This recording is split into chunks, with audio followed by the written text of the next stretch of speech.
Baker is like a little enclave in the middle of this beautiful Eastern Oregon landscape. I took a tour of Oregon, and I was just really enamored with it. I just love the people and the community. And so I acquired this property 10 years ago. It took me about 2 years to rehab this beautiful old building.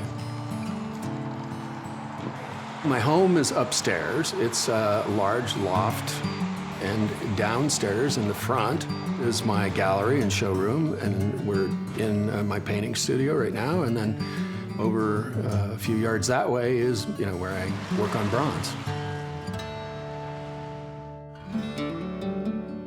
From painting to printmaking to pottery to bronze, artist Robert Anders does a little bit of everything. I've been in the arts for all my adult life. I like the idea of innovation and making new things, and that heartfelt feeling of producing something beautiful.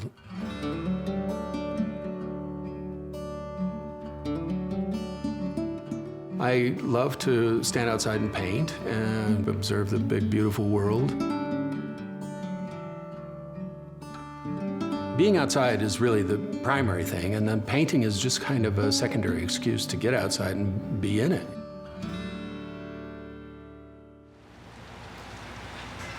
But since this isn't exactly the best day for that, we asked Robert to show us how he makes bronze. People have been working in bronze, thousands of years. I just love the tensile strength. It's so tactile and so heavy and so just durable. And it has its own kind of vibrational energy.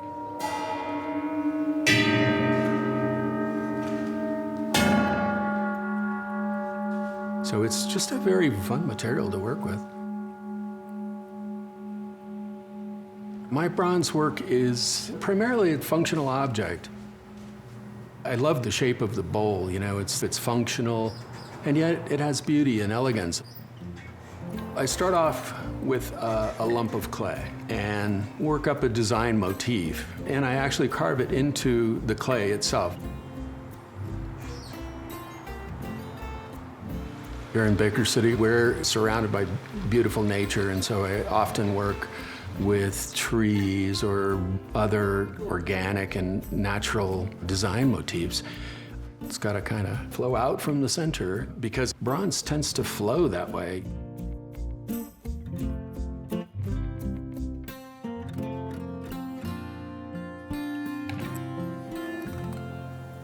Okay.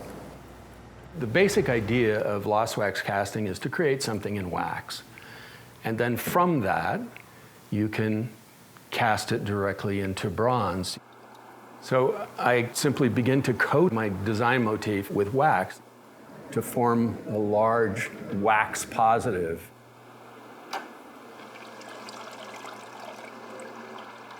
I've always wanted to do this with chocolate. It would make some kind of big, crazy chocolate ball. Whatever is wax will be displaced entirely by bronze. So I'm looking to create a nice, even density of wax for a nice, smooth casting. And then basically, after the wax cools, then you can separate the wax from the clay. And what you had sculpted is in exact negative relief. Then I began to carve it and accentuate the negative space. When it's warm, I can really carve it with an X-Acto knife. And this will go on like this for, I'm guessing, a couple of hours. But I like it. For me, it's a meditation.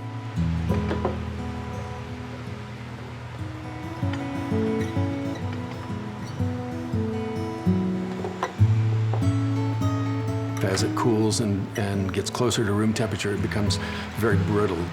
So I use hot irons to just achieve the look and soften the edge. Wax is just a really beautiful, forgiving medium. You never really know until you get close to the end exactly what's going to open up and unfold. And if there's going to be a mistake, it always seems to happen right at the end. Great thing to do on a rainy afternoon. And now I'm just going to affix a sprue. In case you didn't quite get that, it's called a sprue, S-P-R-U-E.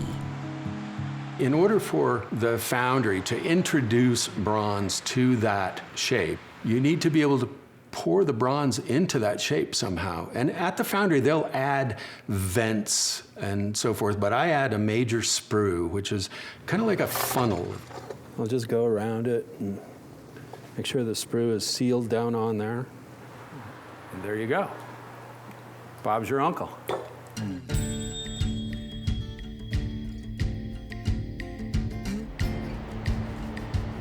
At the foundry, they'll take the wax and they'll dip it repeatedly in colloidal silica and zircon until it develops coats of this ceramic that builds up on the outside of the wax. That ceramic shell then is put into a kiln and it's brought up to high heat. The wax vaporizes out and it leaves behind an exact cavity of what was once occupied by wax. And molten bronze is introduced into that form. After the bronze is poured in, it's left to cool. And then the foundryman will just take a hammer and knock all that concretion away. And what remains then is an exact replica of your wax, but it's now in bronze. And from there, I take it back into my shop and finish it up. Take off all the rough edges. And then I apply a patina to it. I use a very simple patina, first of sulfurated potash. And potash has the ability to stain the bronze, and it just stains it in the deep relief areas. And then I rinse it off and heat it up again. And I spray on various oxides. And that keeps the surface from oxidizing any further, and that patina will then be its natural color from then on.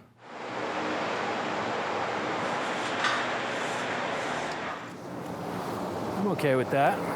At the very end, I apply a very thin coating of beeswax just to kind of protect it and buff it a little bit. After weeks of work, then you can see what you got.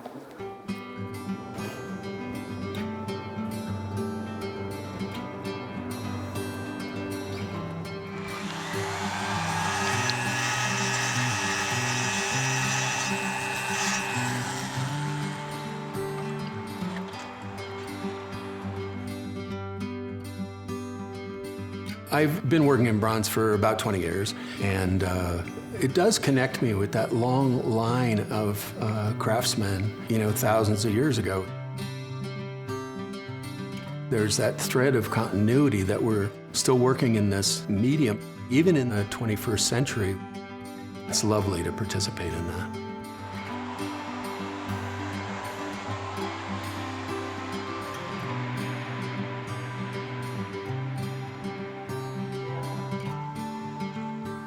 This little town has really let me just slow down.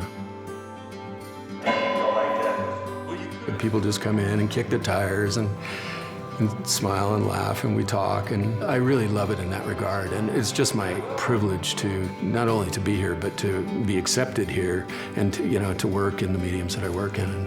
Stay dry.